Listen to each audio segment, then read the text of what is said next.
क्या आपने कभी यह महसूस किया है कि आपके जीवन में बहुत सी चीजें आपके नियंत्रण से बाहर हैं? क्या आप कभी सोचते हैं कि आपकी स्थिति और आपकी खुशहाली बाहरी परिस्थितियों पर निर्भर करती है? अगर हां, तो आपको जानकर खुशी होगी कि आप अकेले नहीं हैं। अधिकांश लोग अपने जीवन में बाहरी घटनाओं को नियंत्रित नहीं कर सकते हैं, लेकिन हम सभी में एक अद्वितीय शक्ति है जो हमारे जीवन को बदल सकती है, हमारे मन की शक्ति। आज मैं आपके साथ एक महत्वपूर्ण विषय पर बात करना चाहता हूं। मन पर काबू कर लो, फिर दुनिया तुम्हारे कदमों में होगी। यह केवल एक कहावत नहीं है, बल्कि एक गहन सत्य है जो हमारे जीवन को पूरी तरह से बदल सकता है। हमारा मन अद्वितीय है। यह विचारों, भावनाओं, इच्छाओं और सपनों का संग्रह है। यह एक ऐसा यंत्र है जो हमारे कार्यों, हमारे निर्णयों और हमारी दिशा को निर्धारित करता है। यदि हम अपने मन को सही दिशा में नियंत्रित कर सकें, तो हम अपनी पूरी क्षमता को प्राप्त कर सकते हैं। मन एक दोधारी तलवार की तरह है। यह हमें ऊंचाइयों पर ले जा सकता है या हमें गिरा सकता है। सही दिशा में इस्तेमाल होने पर यह हमें सफलता, शांति और खुशी की ऊंचाइयों पर ले जाता है।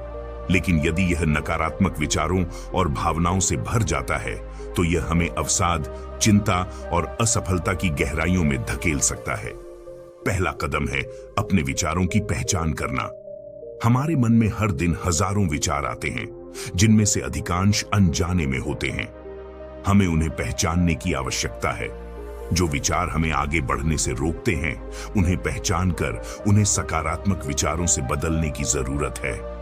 विचारों की पहचान करने के लिए हमें ध्यान और आत्मचिंतन का सहारा लेना होगा। नियमित ध्यान से हम अपने मन को शांत कर सकते हैं और उसे केंद्रित कर सकते हैं। आत्मचिंतन के माध्यम से हम अपने भीतर झांक सकते हैं और अपनी कमजोरियों और शक्तियों को पहचान सकते हैं। ध्यान एक प्राचीन विधि है जो हमारे मन को शांत करती है और हमें वर्तमान क्षण में केंद्रित करती है। यह हमारे अंदर की अशांति को कम करता है और हमें स्पष्टता और शांति प्रदान करता है। ध्यान करने के लिए हमें किसी विशेष तकनीक की आवश्यकता नहीं होती।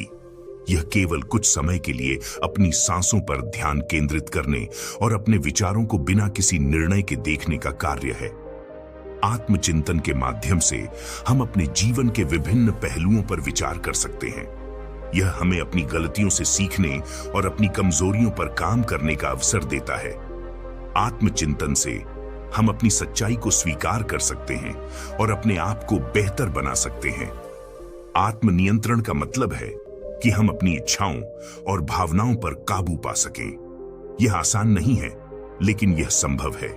इसके लिए हमें संयम और धैर्य की आवश्यकता है। आत्मनियंत्रण से हम अपने लक्ष्यों पर ध्यान केंद्रित कर सकते हैं और हमें विपरीत परिस्थितियों में भी स्थिर रहने की क्षमता मिलती है। आत्मनियंत्रण पाने के लिए हमें अपने दैनिक जीवन में कुछ आदतों को शामिल करना होगा, जैसे कि नियमित व्यायाम, स्वस्थ आहार, पर्याप्त नींद और सकारात्मक सोच। ये आदतें हमारे मन और शरीर को मजबूत बनाती हैं और हमें आत्मनियंत्रण पाने में मदद करती हैं। अब आइए कुछ महान लोगों के उदाहरणों पर नजर डालते हैं, जिन्होंने अपने मन पर काबू पाया और दुनिया में अपनी एक अलग पहचान बनाई। महात्मा गांधी ने अपने मन पर काबू पाकर अहिंसा और सत्याग्रह के माध्यम से भारत को स्वतंत्रता दिलाई। स्वामी विवेकानंद ने अपने मन की शक्ति से विश्व को भारतीय संस्कृति और अध्यात्म का महत्व समझाया। ये महान लोग हमें सिखाते हैं कि मन की शक्ति असीम है और इसे सही दिशा में इस्तेमाल किया जाए तो हम महानता प्राप्त कर सकते हैं।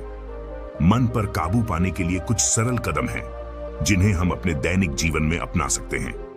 नियमित ध्यान। रोजाना कुछ समय ध्यान के लिए निकालें। यह आपके मन को शांत करेगा और आपको ध्यान केंद्रित करने में मदद करेगा। सकारात्मक सोच। नकारात्मक विचारों को पहचानकर उन्हें सकारात्मक विचारों से बदलें। अपने आप से सकारात्मक बातें करें। स्वास्थ्य का ध्यान। स्वस्थ शरीर में ही स्वस्थ मन निवास करता है। नियमित व्यायाम करें और संतुलित आहार लें। लक्ष्य निर्धारण। अपने जीवन के लिए स्पष्ट लक्ष्य निर्धारित करें। यह आपको अपने रास्ते पर बने रहने में मदद करेगा। समय प्रबंधन। अपने समय का सही उपयोग करें। प्रायोरिटीज सेट करें और उन्हीं पर ध्यान केंद्रित करें जो महत्वपूर्ण है। स्वयं की आलोचना, समय समय पर अपने कार्यों और विचारों की समीक्षा करें। इससे आपको अपने विकास का पता चलेगा और आप अपने कमजोरियों पर काम कर सकेंगे। सकारात्मक लोगों का साथ, अपने आप को सकारात्मक और प्रेरणादायक लोगों के साथ रखें। उनके अनुभवों से सीखें और उनसे प्रेरणा लें। अब यदि आप इन कदमों को अपने जीवन में अपनाते हैं तो आप देखेंगे कि आपका मन धीरे धीरे आपके नियंत्रण में आने लगेगा। आप महसूस करेंगे कि आप अपने जीवन के प्रत्येक पहलू को नियंत्रित कर सकते हैं। याद रखें, यह एक यात्रा है और हर यात्रा की शुरुआत पहले कदम से होती है। यह कदम उठाने से पहले डरना स्वाभाविक है, लेकिन इस डर को पार करना ही सच्ची जीत है। आपकी सफलता की कुंजी आपके हाथों में है। यदि आपने अपने मन पर काबू पा लिया तो कोई भी चुनौती इतनी बड़ी नहीं होगी कि आप उसे पार न कर सकें। इसलिए आज से ही इस यात्रा की शुरुआत करें। अपने मन पर काबू पाएं और देखिए कि कैसे दुनिया आपके कदमों में आती है। दोस्तों, उम्मीद है आपको वीडियो पसंद आई होगी। अगर हां तो इसे लाइक करें और कमेंट में ओम शांति लिखें। धन्यवाद।